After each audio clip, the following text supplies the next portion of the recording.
Absolutely. So do you have like any other specific tips you could give to FEC owners as they try to navigate the current market?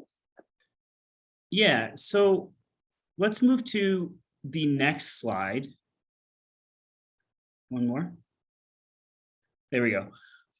So I think it's macro level again, understanding where we are in the retail market, because we'll get into the specifics, but I want to kind of back up and spend time on this. Can you imagine 100,000 retail stores, Wow. 100 malls by 2025?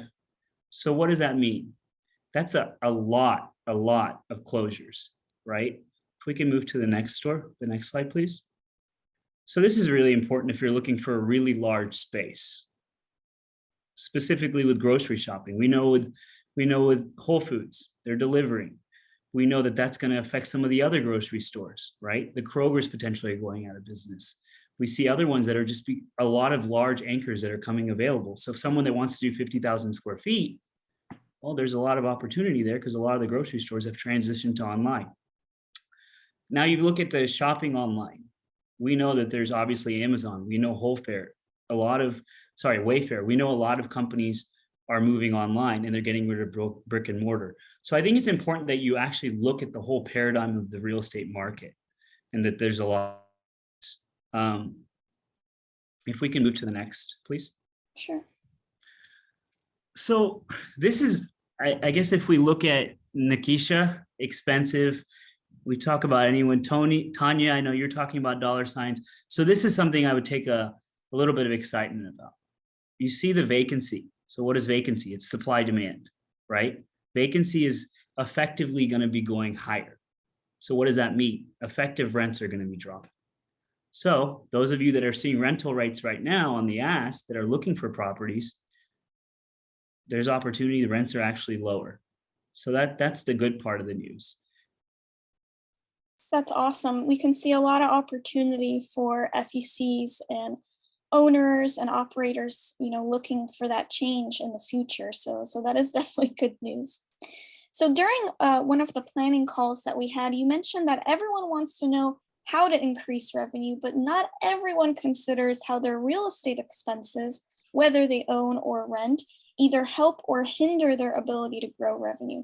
Could you talk a little bit more about this? Yeah. So, we go to a lot of conferences and we see how it's important to increase your birthday parties. Increase your corporate parties. What are the latest attractions? What is going to drive your revenue? We're big fans of that.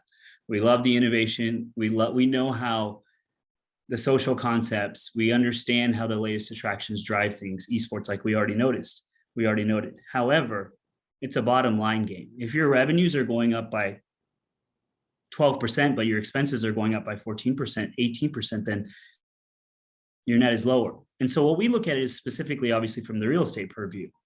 Your real estate gross rents per gross revenue should be around 11 to 17%. We have people that come to us with 25 to 30% gross rent per gross revenue. You can drive your revenues as high as you want, but when you're behind the eight ball on the rents, that's really tough. And we empathize with those people. So when we see leases, for example, where there's 4% escalations in rents, now if they're already signed, it is what it is. But when you're signing a lease, it's such a long-term deal that you cannot rush. If there is administrative costs within your CAM that's 18%, right? It should only be 5%. That's a lot, especially when it's compound.